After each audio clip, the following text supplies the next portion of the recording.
get that small, start playing around with like quantum stuff. How about AI in terms of creativity? I don't think it should be even used for something like that. My dad's actually a civil engineer. What he does seems very simple. So what's the concept in engineering that will confuse a little layman's mind? So I think you got electromagnetism last time, right? And I'm going to be so for real, that's so true. Like, it's actually fucking hard. But to give another answer, nanotechnology is kind of crazy, because obviously nanotechnology is so small.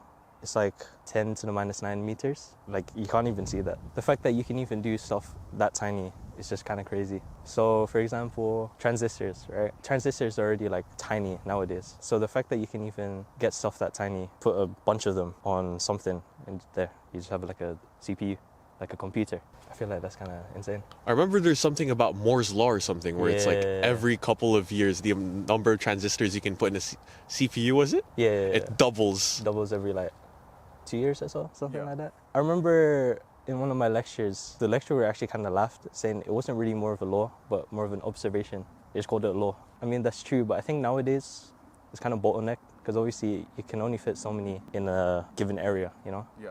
Is there a way you're able to go smaller and smaller the transistors? People have definitely tried, but I think there's definitely like a limit to how small it can get, because obviously when you get that small, start playing around with like quantum stuff. Even quantum stuff is like hard and kind of confusing. Do the rules apply differently if it's in a quantum setting compared to like a regular sizing? So set potential, the best way I can explain it is just basically just think of it as like an increase in voltage. Like, it just acts as a barrier. So you have an electron, right? Classically, when it's faced with like a step potential, classically the electron will hit that step potential and it will reflect back, right? But quantum mechanically, it's possible for the electron to be able to like transmit through that step potential, and some of it will reflect back. It's so weird, because as soon as you bring it down to like very tiny scale, it acts completely differently. So apart from CPUs and everything, how can nanotechnology be utilized in everyday life or industry? What's it, you know, the swap things? Yeah. Yeah. The PCR tests.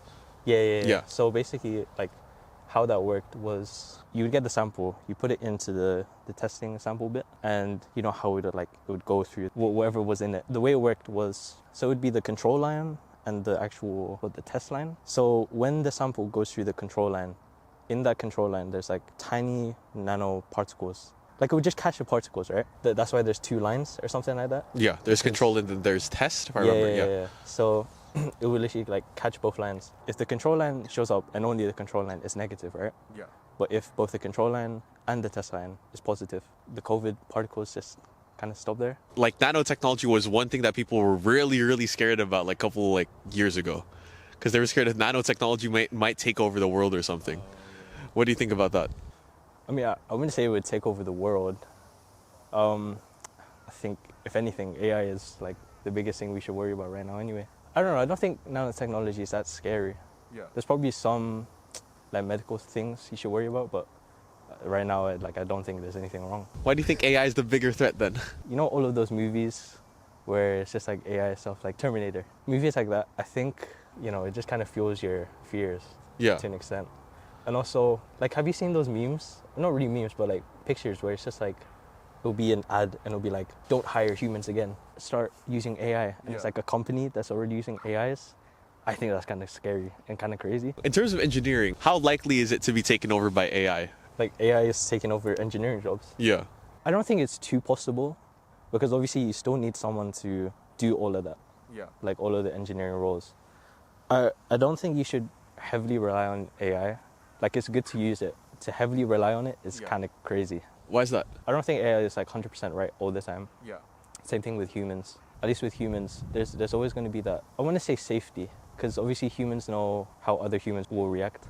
Yeah. I kind of think that AI won't understand that, obviously. So there might be like other design flaws that might come up with it. How about AI in terms of creativity? Creativity?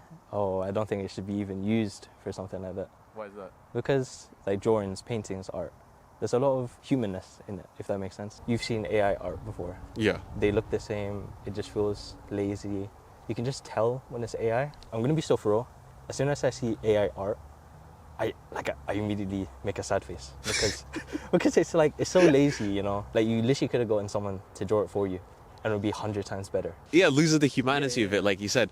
But how about when it reaches a point where it's very indistinguishable from human drawings? Because right now, AI people normally have like 6 fingers, their fingers are weird, they're not really able to make text. But how about later on when they're very, very proficient in those types of things?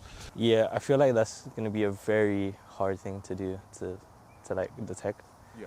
And it's a shame because obviously a lot of people will be wary about it. I would always get a lot of like art stuff on my like feed, TikTok, Instagram.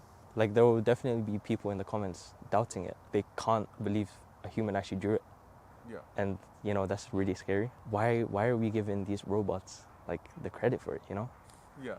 But in terms of that, do you think a person who's an expert in something like AI prompting of art, do you think they could be classified as an artist? That's a crazy question. Off the dome, bro. Yeah, that's a crazy question. I'm gonna say no, because obviously AI is built off of stuff that they've seen before. So you can't give credit to someone who will just type in a prompt, right? Because the AI is built off of so many images, so many art from all of history. I wouldn't say that they're artists. But I feel like in terms of that, you can also talk about the concept of inspiration, where it's like people, like right now, we're looking at a nice park right now. We can say, this is our prompt for a painting that we're going to make. This is a prompt for a video that I'm making right now. Does that make me, I wouldn't say I'm an artist. I'm just a guy who fiddles around with Premiere Pro. But a guy who would consider themselves an artist, this would be their prompt. So wouldn't the physical prompt that an AI person is typing the same as the park that we are seeing right now? I guess, but like then again, the artist who takes this as a prompt, like they are the ones drawing it. Yeah. So an AI person, they're just typing it into a machine. Yeah. And obviously that machine does it all for them. I don't think that's the same as an artist taking like this landscape as their prompt. But in terms of that, like, I feel like we can think of it as, so an artist uses a canvas as their middle point between their mind and what's actually happening.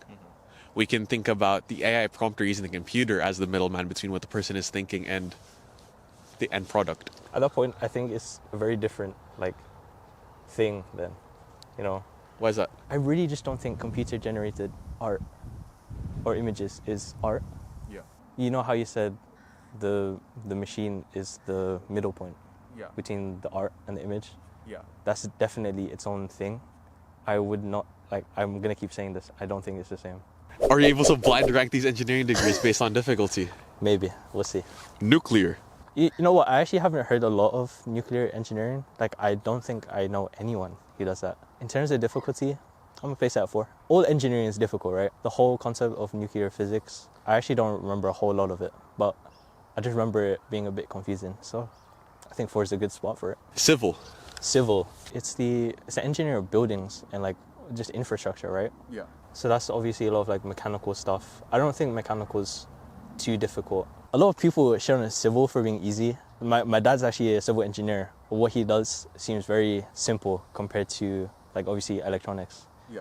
And electrical stuff. So yeah, let's put that at 5. Aerospace. Let's give that the number 2 spot. Why is that? Because aerospace, it just seems difficult, you know? It branches off of mechanical. If mechanical shows up, that's definitely 3rd. Since aerospace kind of branches off of it and it's more specialized, I feel like there's more stuff in aerospace that would just be confusing. It's definitely 2nd. Mechanical. Yeah, 3rd. Mechanical is just like the engineering. When you think about engineering, you probably think of like mechanics. I don't think mechanics is too difficult from what I've seen. I know thermodynamics is kind of difficult. 3rd, that's the mid spot. Seems pretty good. Electrical. Yeah, number 1. Electrical topics, they're so confusing sometimes, you know. I remember 2nd year, I did a communications module. That obviously links in with like electrical and electronics. Bro, that whole module was so confusing for me because like I just didn't understand it. There's a lot of difficult topics in electrical. So I feel like recently there has been a fat rise in a thing called nerd baiting, where hella people who weren't really nerdy back then pretend that they are just to get validation from other people. Yeah. And 2 of us, we grew up very nerdy. Yeah. And I feel like we've been ostracized for it to a certain extent. Yeah. What do you think about nerd baiting right now? Right now, I hate it. I hate it because, you know, it just makes me feel like we weren't seen, you know? We used to talk about JoJo's back then. We used to talk about other shit. You know, when people say that they're into JoJo's now because it's popular, like it makes me happy, but deep down I was like, yeah, you guys were not there. They know nothing about JoJo Fridays. Yeah, JoJo Fridays, when Golden Wind was coming out every Friday. Oh, that was so insane. I was probably like year 10 at the time. I went on a trip. It was like a week-long trip. Went there Monday, came back Friday. So Friday, on the way home, on the coach, went onto my anime website, started watching on the coach. But that was so fucking fun, man. I feel like the fact that we were somewhat ostracized for it kind of made the whole thing a bit more intimate with the fan base. Yeah. I feel like nowadays people are literally, they're pretending to be like us because nerdy boys are kind of meta right now. Yeah, low-key they're up, surprisingly. It's like the people who are scared, people who like cats, people who use the colon 3. Yeah. That kind of... The colon capital D.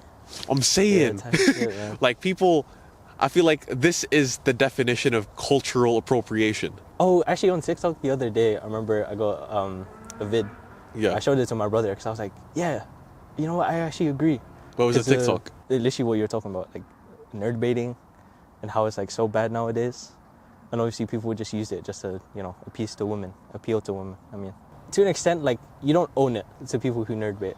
They don't really own it. They just say it just to seem, you know, kind of cool. A bit more in tuned. Yeah, like name 5 Yu-Gi-Oh cards, you know? UncleAngie has actually recently opened up a new membership for £5 a month where you get emojis, you get loyal... are you able to splice it together? Yeah, okay. Okay, wait, let me read this shit real quick. Okay, lock in. For only £5 a month, you're able to get a loyalty badge, emojis, early access to new videos, and member shoutouts. I think that's the deal.